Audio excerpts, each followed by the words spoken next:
Hi, this is Ross Nickerson, and I'd like to spend a little time with you showing you chord shapes, or chord forms as they're sometimes called. There are three chord shapes for major chords on the banjo tuned in G here, and I'll just quickly show them to you.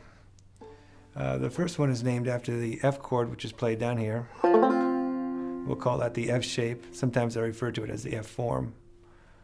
The next one we'll call the D form, and that will be because of the D chord here at the second and fourth frets. Okay. And the other major chord shape is the bar shape, and I'll call it the bar shape, or you could call it the A form, or normally called the bar form. Okay. Now these shapes are movable, and they cover all four strings.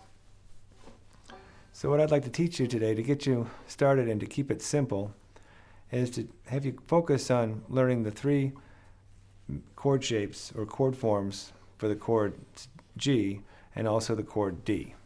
And I'll demonstrate that for you real quick. Here's a G in the F form. This would be the F shape here at the third and fifth fret, and it's a G chord. Okay. The next G chord would be in the D form, this shape of your fingers here, and that's at the seventh and ninth fret here. Your index finger will be at the seventh fret. And next will be the G chord at the 12th fret, barring all four strings at the 12th fret. It's not necessary to bar the 5th string, just fret the top four strings. Now once you get above the 12th fret, you're really just repeating. Up here is the F form or F shape here at the 15th and 17th fret. But you can go ahead and play that, but just to keep it simple, let's stick with these three shapes and just play them in the three places before they begin to repeat themselves. So F form G, D form G, and bar form G. Okay? Now, rather than using a chord chart or a more complicated way of going, let's just figure it out right here without any chord chart and make it easy for ourselves.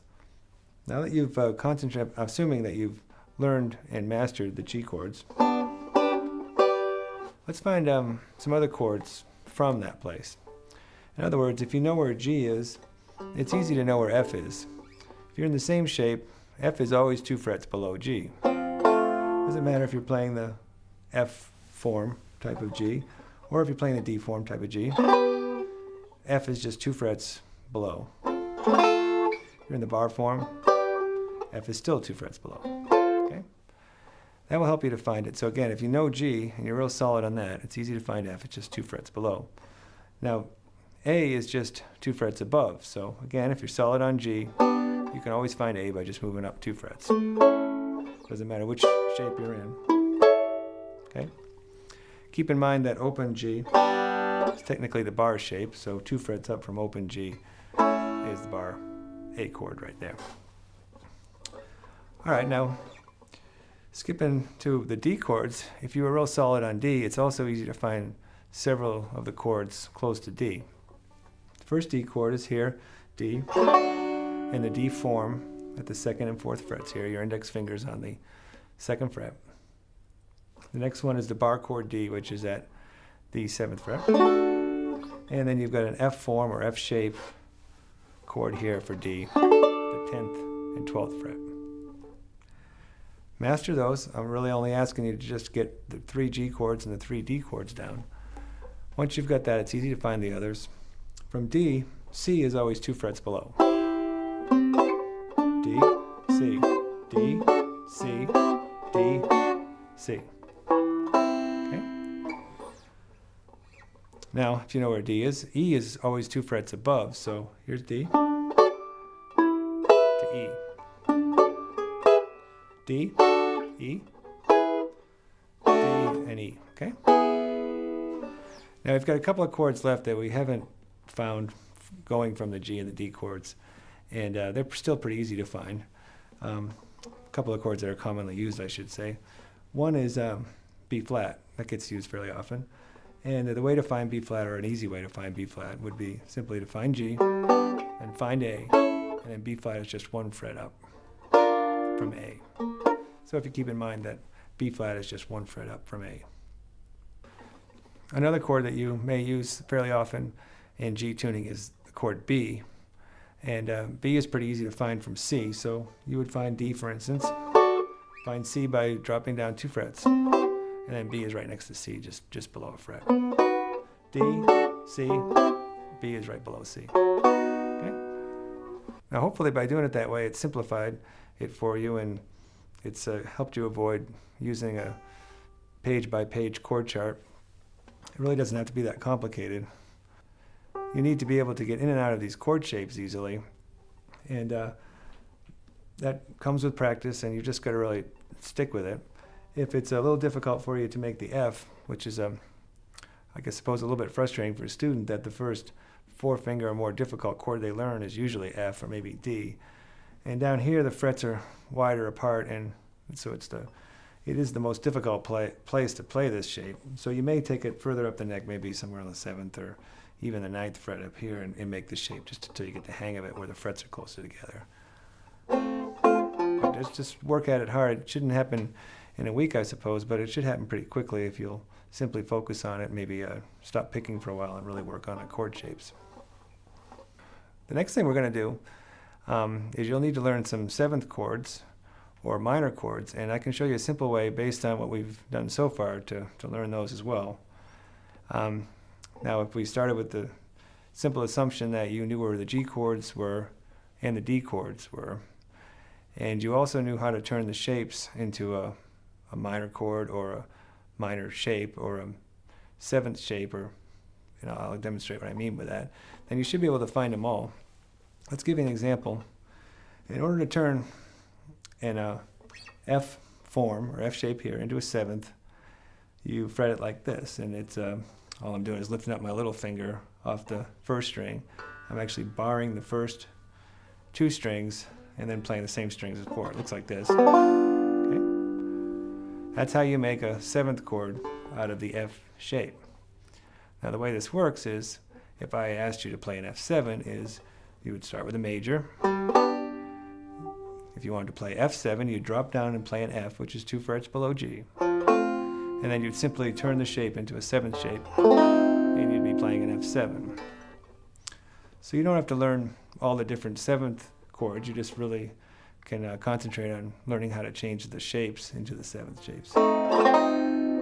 If you played an F chord at the 10th fret, first you might find it by finding G at the 12th fret, drop down to F. Now you learn how to make this shape into a 7th, and an easy way to do it is just by reaching your little finger out to the, in this case, the 13th fret.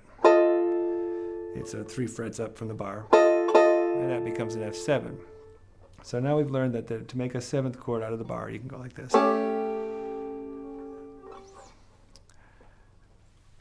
There are a couple of different ways you can make a bar chord into a 7th. I guess I should show you one quickly. There's only one note that you're adding, and that's what's called the flat 7. And I'm not going to worry too much about the theory of that right now. But for instance, when you're playing a D in the bar form here, and you reach out your little finger to make the 7th, that's actually, the note is C. Well, if you play the C note, here's a C right there. If you played the C note here, which is an octave lower, you would make a shape like this, and that's still a C7. It's just a different way of playing it.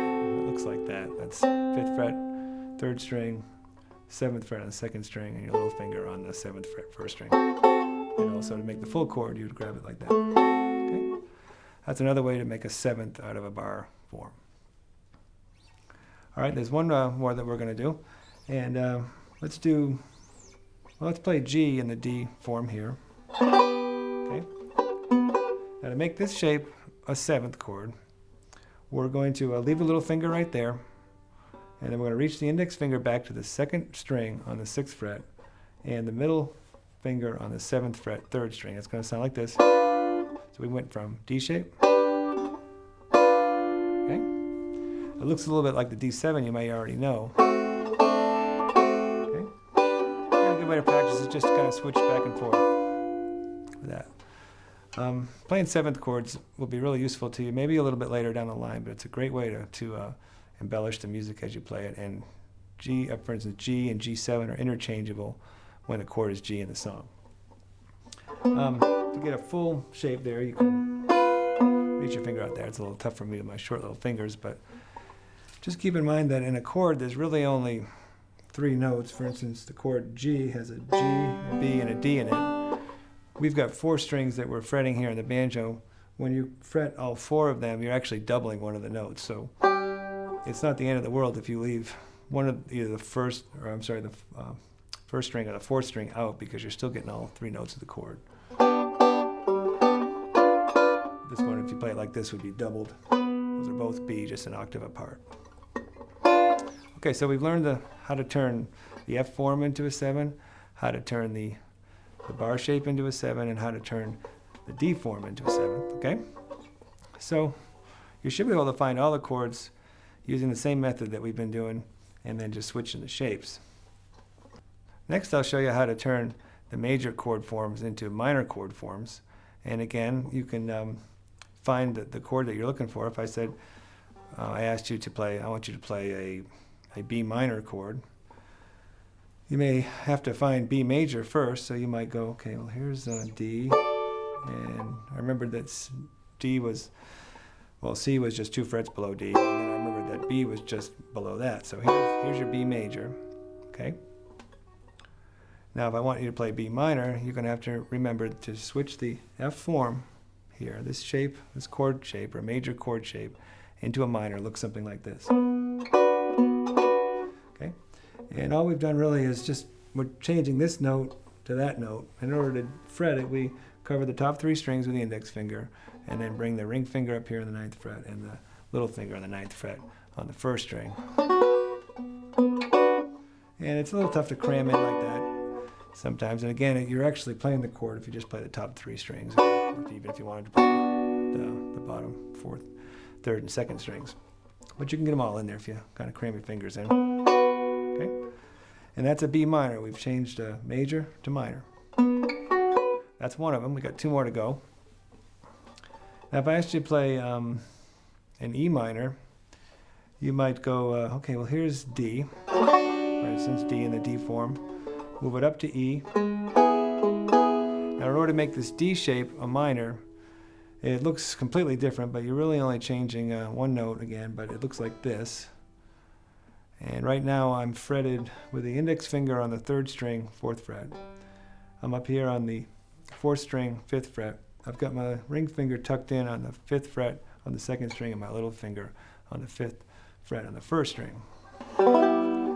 Now, just like in the 7th, we had to change 1 note to make a minor. In this case, we're playing 2 of the same note. Kind of comes into play what I mentioned before. But you're playing 2 G sharps, 1 on the 4th string and 1 on the 1st string. So you've got to lower both of those to a fret or a half step. And that makes the E minor. Okay, so that's how you change the D shape into a minor shape. And it works, A major, A minor, G major, G minor. Okay. And we've got 1 more to go. Now I think we'll go to the bar shape. I guess that's all I got left. So if I said, okay, I want you to play a G minor. Well, you got G major, the 12th fret in the bar form. Okay. Now we've only got to change 1 note, but this is going to look completely different by the time we get through it. It looks a lot like the last form we made, except for 1 different string, but it's going to look something like this.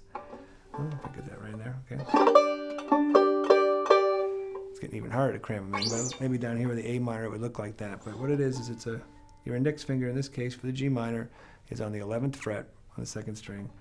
Your middle finger is up on the 12th fret on the 4th string. Your ring finger is on the 12th fret on the 3rd string. Your little finger is crammed in there on the 12th fret on the 1st string. Again, it doesn't matter where you're playing. If this is C major in the bar form, this is C minor. Now, I'll be honest, in the real world, a lot of times you fret these chords with just the top 3 strings. Sometimes you might even do these strings. But it's pretty hard especially when you're in the middle of a solo and picking, to cram in all 4 of those fingers, and you're less likely to get the tone you want anyways, and it's nice to have a finger loose so you can reach out and play some other things. Also, again, you are playing technically the 3 notes of the chord by just playing the top 3 strings. And not only that, in the bar shape, the root note is on the 3rd string, so it's nice having that on the bottom. So as opposed to. But sometimes you'll do that when you're doing this kind of thing. And depending how far you take this, you might use that chord for a certain tone you want or a certain sound. The best way to practice making these chord shapes and getting proficient at it is to use a sample chord progression. It might even be the chords from a song that you're learning, but the best ones, of course, are the ones that have some 7th chords in there and some minor chords, so that you have an opportunity to try them out. If you simply put your fingers in the chord shape, chances are it won't be retained as well as if you put it in some kind of context. In my book, Banjo Encyclopedia, I have several different places in there where there's some sample chord progressions, and I can give you one right here too to work with that will give you an opportunity to try fretting each chord shape. Then once you play that, you can start working your way up the neck and try it in all the different places. Here's a sample chord progression that it has a kind of a tune to it. It may be a little bit, I would say too much because I'm trying to cram all the chords in, but it still has a nice tone to it. And you're going to play each chord 2 measures each, which 2 measures is 4 beats per measure. And if we were doing a sort of a thumb pinch kind of pattern, we'd be going thumb, pinch, that's 1 measure. So for each chord, it's thumb, pinch, thumb, pinch, thumb, pinch, thumb, pinch. And then you switch to the next chord, okay? That'll keep it simple for you. So all you've got to do is remember the order of the chords and remember that it's 2 measures each. The chord progression is going to go G for 2 measures, then D for 2 measures, F for 2 measures, and then to C for 2 measures. Now to B minor for 2 measures, E minor for 2 measures, A7, and then D7.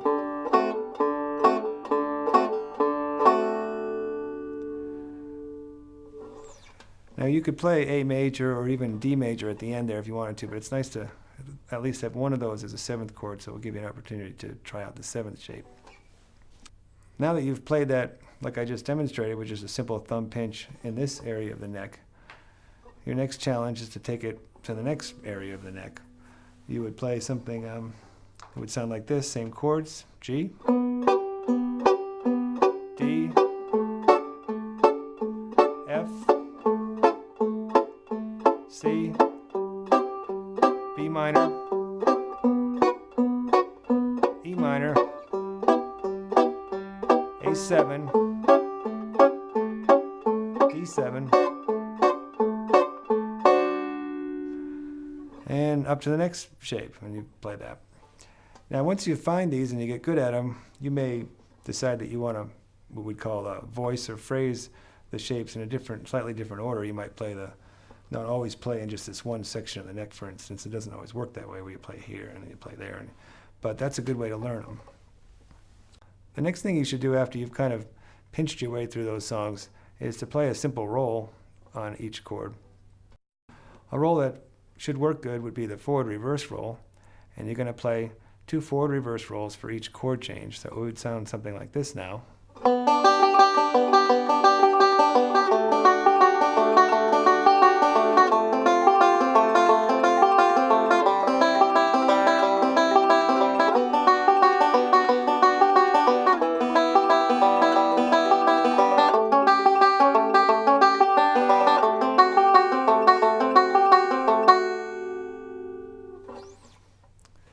I let go of the A chord there for half of that roll and it sounded pretty good. You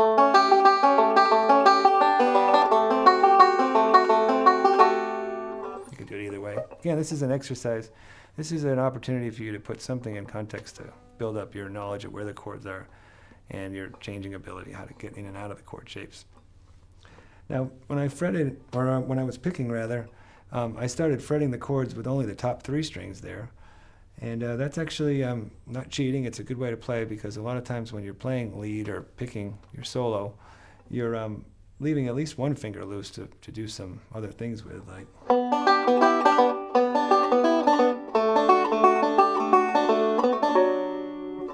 Okay, So it's nice, you're not always grabbing all 4 fingers. The main purpose for these 4-finger chords really is for muting. When you're doing this kind of a thing, because you can kill or mute the sound, muffle it. And after you master playing through with just the 3 fingers down, it'd be a good idea to try it with just 2 fingers down, maybe. Or you can take it even further. You could play the inside strings, or you could play the low strings. But playing the top 2 strings of the chord is very effective too. And all you need to do to do that effectively and play the same chords is to just play a roll that avoids hitting the 3rd or the 4th string, something like this maybe. Okay, just a forward roll. I'll quickly show you, when you're playing just the top 2 strings of the F form, you can fret it with the index finger and the little finger. When you get a little further up the neck, you might switch to the ring finger. When you're playing the top 2 strings of a bar chord, you can just bar the top 2, or another good way is to use the middle finger and the ring finger. And that leaves you a lot of good places to go with your fingers here, as opposed to just, as an example, if you did it like this, you're kind of boxed in, or this is maybe useful for some things, but you can't reach out that way. So that's a good shape to get used to. And when you're playing the top 2 strings of a D form here, you're going to change to something like this. It looks a little bit like the C chord, the first one you learned here. You got for instance, G in the D form. That's going to be index finger on the 8th fret on the 2nd string, ring finger on the 9th fret on the 2nd string. Looks like this. And then that way you can play some other things out of this shape, as opposed to if you were stuck in like this or something. So playing those same chords on the top 2 strings would sound like this. I'll start here at the bar chord at the 12th fret.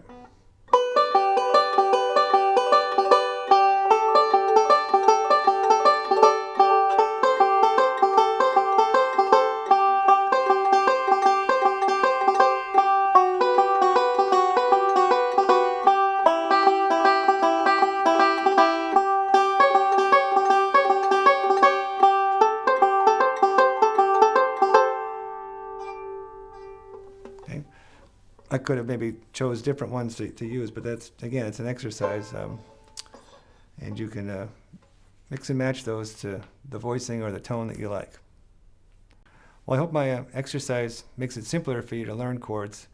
Again, I would shy away from complicated chord charts and try to simplify it for yourself. First, physically get where you can switch the chord shapes easily, and then find your way around the neck with a reference point, like for instance the G chords and the D chords, and teach it to yourself that way.